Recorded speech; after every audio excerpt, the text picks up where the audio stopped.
اب یہاں میں لگے ہاتھوں یہ بھی ذکر کر دوں، آئندہ انشاءاللہ شاید دوبارہ بھی اس کا تذکرہ آئے گا جب دجال کا تفصیلی تذکرہ ہوگا، کہ دجال کے قتل کے لیے عیسیٰ علیہ السلام ہی کو اللہ تعالیٰ نے کیوں منتخب فرمایا۔ شاید اس میں بہت بڑے دقیق اشارات ہیں۔ دجال کی جو تفصیلات آپ سنیں گے تو اس کے بعد آپ کی سمجھ میں پوری طرح آ جائے گا کہ سائنس اور ٹیکنالوجی کی جو آخری درجے کی جو ایجادات ہوں گی اس کا استعمال کر رہا ہے یہ دجال پردے کے پیچھے سے بھی، اور اسی کا استعمال کرے گا یہ دجال سامنے آنے کے بعد بھی۔ یہ اسی سائنس اور ٹیکنالوجی کا نقطۂ عروج ہوگا، آخری جو عروج معراج ہو سکتی ہے سائنس اور ٹیکنالوجی کی۔ آپ انشاءاللہ دجال کے تفصیلی تذکرے میں ان باتوں کو سنیں گے۔ تو اللہ تعالیٰ نے مادی طاقت کے آخری جو عروج ہے، جس کے پاس مادی طاقت انسانی تاریخ میں سب سے زیادہ ہوگی، انتہائی سوفسٹیکیٹڈ ٹیکنالوجی اس کے پاس ہوگی، اس کے خاتمے کے لیے اللہ نے اپنے اس بندے کو منتخب کیا ہے جس نے کبھی زندگی میں ایک تلوار بھی نہیں چلائی، جس نے کبھی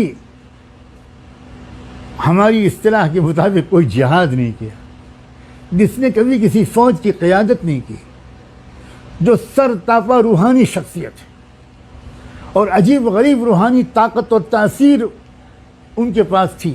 آپ سن چکے کہ وہ مردوں کو زندہ کر دیتے تھے، وہ مٹی کا پتلا بناتے تھے اور اس پر دم کرتے تھے، وہ زندہ پرندہ بن کے اڑ جاتا تھا۔ وہ بیماروں پر دم کرتے تھے اور اندھوں کے آنکھوں میں روشنی آ جاتی تھی۔ عجیب روحانی تاثیر، عجیب روحانی طاقت۔ اس روحانی طاقت کو اللہ تعالیٰ نے روک کے رکھا ہے، شاید یہ سبق سکھانے کے لیے کہ مادیت کا مقابلہ تم صرف مادیت سے نہیں کر سکتے، تم کو مادیت اور سائنس اور ٹیکنالوجی کے مقابلے کے لیے بہت زیادہ توجہ اپنی روحانی طاقت کے مضبوط کرنے میں لگانا چاہیے۔ اور روحانی طاقت مضبوط ہوتی ہے تقوی سے، تعلق مع اللہ سے، گناہوں سے بچنے سے، کثرت ذکر سے، خلوت اور تنہائی کے اہتمام سے، صالحین کی صحبت سے۔ روحانی طاقت نماز سے، رکوع سے، سجدے سے، تلاوت سے، ذکر سے، طواف سے، حج سے، روزے سے، صالحین کی محبت اور ان کی نظر میں آنے سے اسے روحانیت بڑھتی ہے۔ پتہ ہی چلا کہ اس آخری دور میں دشمنوں اور شیطانی طاقتوں کے حملے کے لیے سب سے زیادہ توجہ جو کرنی چاہیے تم کو، وہ اپنی روحانیت کو مضبوط کرنے کی طرف کرنی چاہیے۔ تم خالی سائنس اور ٹیکنالوجی پر محنت کرتے رہو گے تو تم 500 سال بھی اگر محنت کرو گے تو تم وہاں نہیں پہنچ سکتے جہاں تمہارا دشمن پہنچ چکا ہوگا۔ اس لیے تم بے شک ضروری حد تک تم اسباب اختیار کرو، بالکل وَأَعِدُّوا لَهُم مَا اسْتَطَعْتُم مِّن قُوَّةٍ، جو کر سکو وہ کرو، لیکن تنہا اس پر انحصار مت کرنا۔